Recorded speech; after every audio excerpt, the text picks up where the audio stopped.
Hey, this is John Bollinger with Premier Guitar. Today we're doing a review demo of the Amp1 by Blug. Thomas Blug is a really interesting guy. He's a German great guitar player and started designing amps a while ago.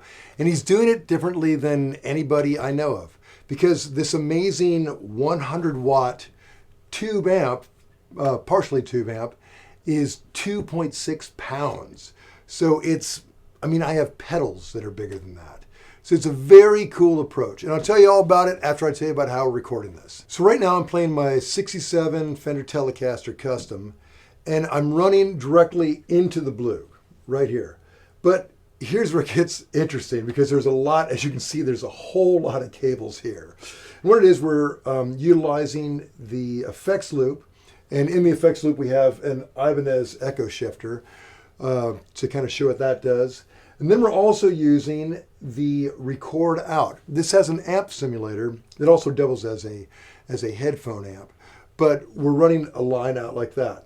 Right here, this goes to our speaker, and I'm using a Valve Train 212 or 210 cabinet that has two Weber speakers in it. Over here, this is our running to the pedal board that allows us to control it with our feet. And I'll get into that later on. So that's a lot of stuff to remember, but basically running into the cabinet, micing the cabinet with a Royer R121 mic. That's going into an Apogee Quartet and into Pro Tools. And in addition to that, we are running the direct out as well into the Apogee. So we're going to do a little taste test of the two. In fact, what I'm going to do right now, here is just the microphone.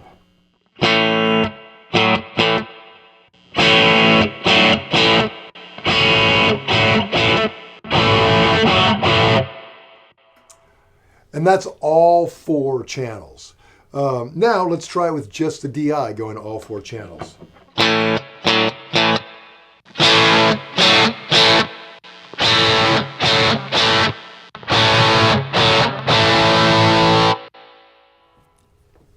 So there you go. You can kind of suss out what you prefer.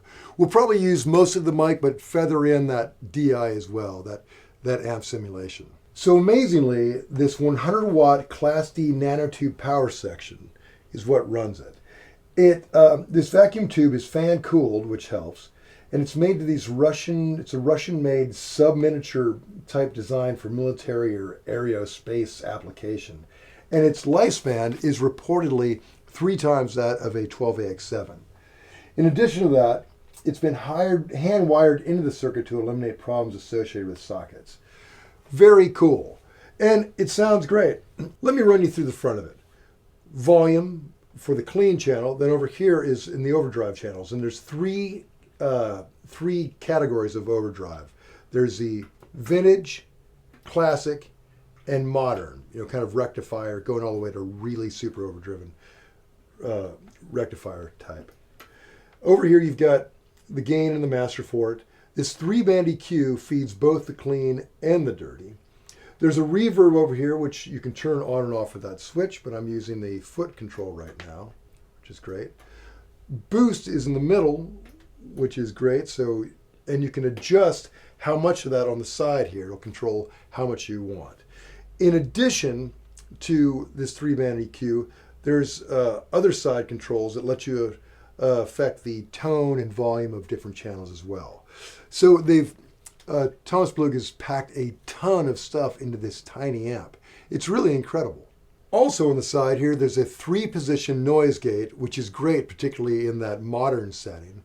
And then there's a secondary output for a different speaker. We're running into 16 ohms right now, but you can go into 8 as well. In addition to that, we've got a master volume that can get it just blazingly loud, but you can bring it down to a very, very modest level as well. And to go even further, when you use the pedal with it, you can engage a power soak, which can get you from 100 watts all the way down to like 1.5 watts. So it's a way to get that great cranked up feeling without driving people out of the room.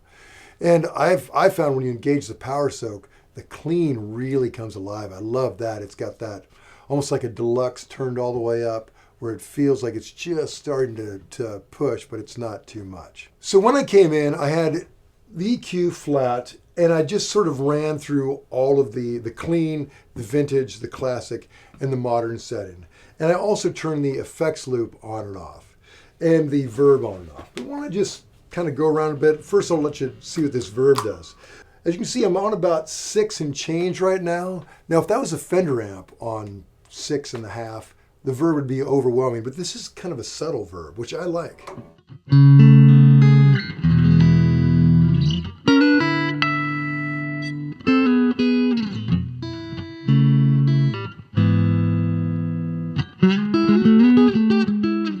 Let's crank it up even more, put it on stun and see what it sounds like.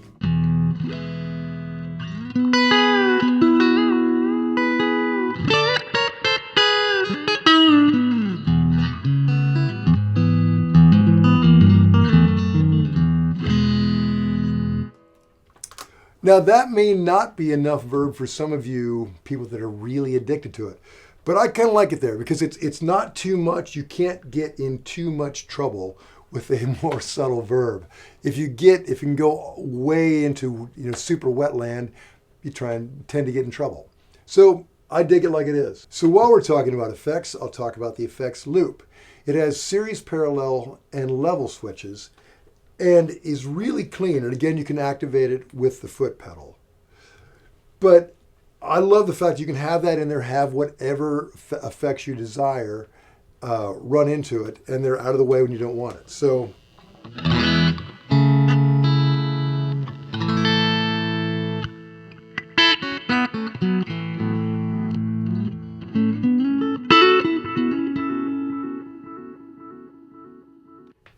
the great thing about that, when you change channels, if you're running this like a delay in front of the amp, changing channels would make it almost unusable when it gets on the super dirty stuff. But here, it's very manageable all the time. So now I'll run you through the 4 different voices, the clean, vintage, classic, and modern. We'll start on clean where we've been. Vintage.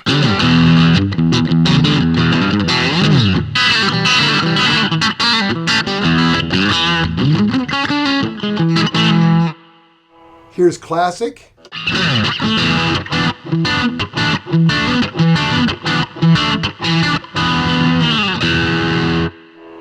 And modern.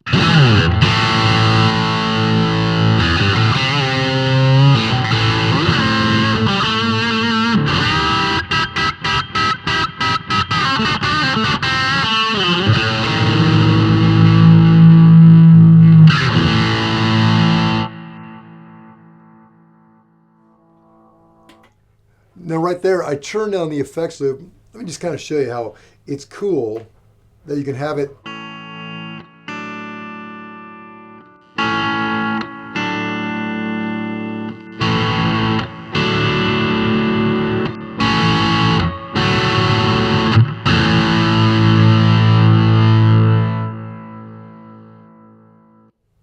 Great to have that kind of control. Finally, the boost is great to just kind of put you up for a lead. It's really a nice setting, nice option.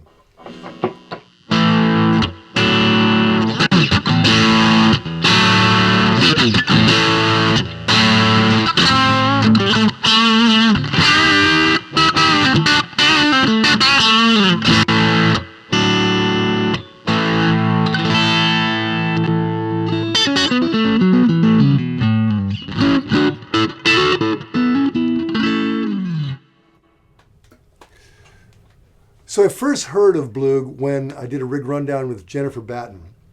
And Jennifer's talking about back in her Michael Jackson days, she had every sort of thing you could imagine, the huge amps and racks and all that. Because of course, when you've got a army of people moving your gear, it's easy to do. But now she's cut it down to this, and it's amazing. She sounds incredible, and she's just using this tiny amp. Actually with a Blug proprietary cabinet as well, and it sounds amazing. So when I saw her, I was very curious about it, and the amp really holds up. It sounds great. So we've heard it with single coils. Let me go ahead and strap on my Gibson 336, and you can hear it in humbucker land. So now we're in humbucker land. Let me go ahead and just swap through all the voices. You can hear what it does.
Man, that sounds great. I like it equally with both. So those are the basics on the Blug Amp1. To read the full written review, go to premierguitar.com. And while you're online, you might want to check out the rig rundown with Jennifer Batten and hear her play this bad boy. Also, when you're online, make sure you like us on Facebook and subscribe to our ever-growing YouTube channel. Let's go ahead and dime this pig and see what it does.